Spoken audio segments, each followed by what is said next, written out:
students, let us start our discussion about basic numerical problems related on energy. So as we have discussed already to you that the kinetic energy possessed by any object whose mass is m kilogram and velocity is v meter per second is half of mv square. It means when any object is initially at rest, it means at 0 meter per second, and after time t, if the object gets a velocity of v meter per second, so at initial condition what will be the kinetic energy of the object? This is 0, and after time t the kinetic energy of the object becomes half of mv square. So how much change in the kinetic energy of the object? This is change in kinetic energy, so this is half of mv square minus 0, that is half of mv square.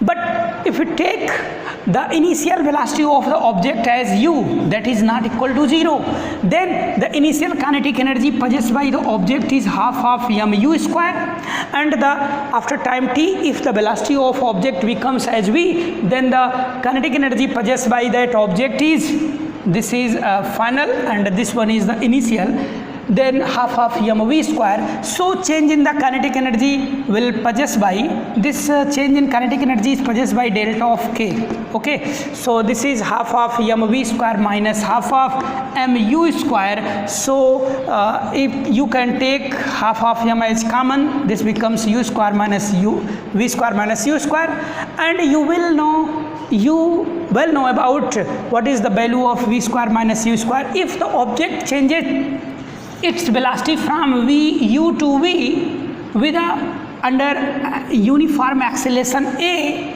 then we know that this v square minus u square will be equal to what? This becomes twice of a s, where a is the uniform acceleration, s is the distance travelled by the object in time interval t.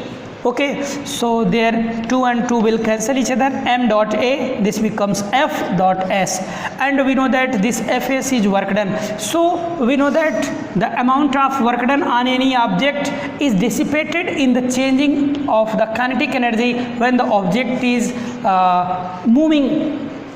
object is in moving condition. Okay, so if object changes its kinetic energy, then the work done on the object is dissipated as the changing in kinetic energy of the object. So let us solve different types of numerical problem based on this concept. Suppose that if we take an object of mass 5 kilogram, suppose that m equal to 5 kilogram, and the object is free to fall from a particular height of 10 meter. Okay, so if h equal to 10 meter, and at that point the velocity is 0 meter per second, and after falling, when the object hits the ground, so just before hitting the ground, what will be the kinetic energy stored in that object? So you can solve. Suppose that the final velocity attained by the object is v, so the final kinetic energy that can be attained by the object will be equal to half of mv square. So how can you solve this problem? Now, as you know that at initial condition, when the velocity of the object is 0, then the initial kinetic energy, that is KEF, is equal to 0.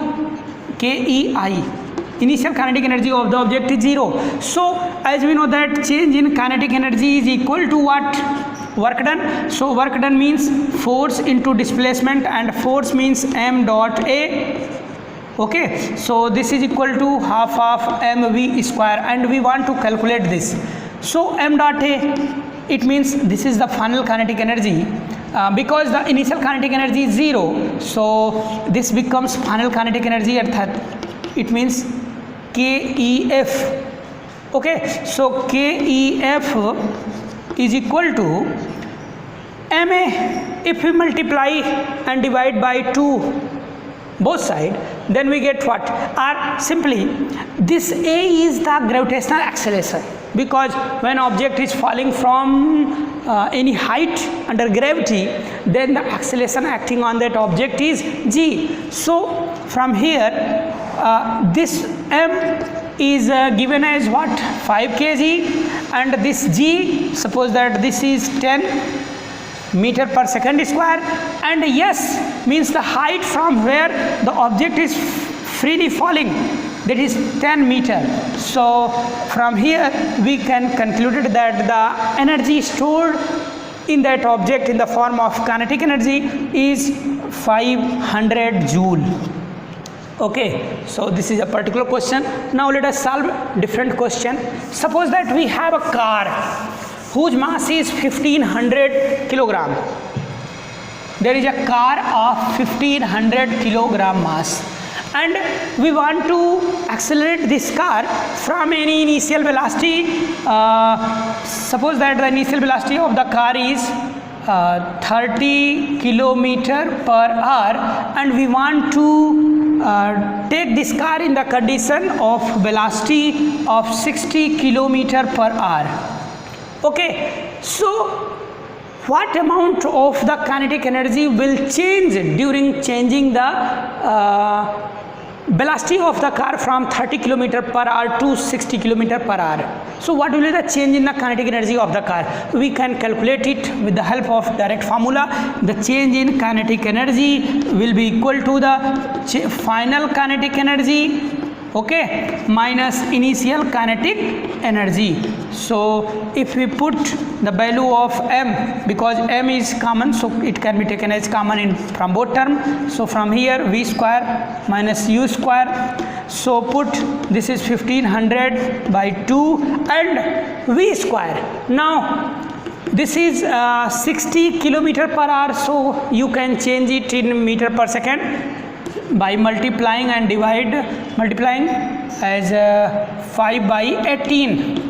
Okay, so 300 divided by 18, it means 150 divided by 9, it means 50 divided by 3 meter per second.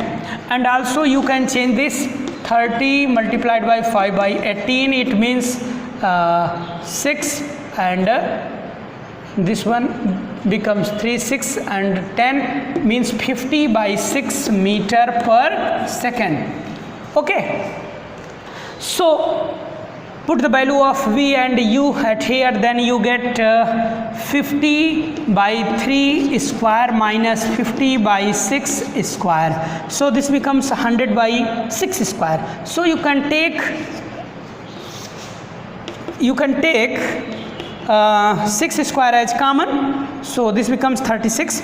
It means if you divide 1500 by 2, then this becomes 750, and this becomes 36 at here, and here 100 square minus 50 square. 100 square means 10,000 minus 50 square means 2500, so this becomes 7500. So 750 multiplied by 7500, 7500 divided by 36. So after solving this we get 56 25 000 divided by 36, and after dividing it we get 1562 and 50 joule.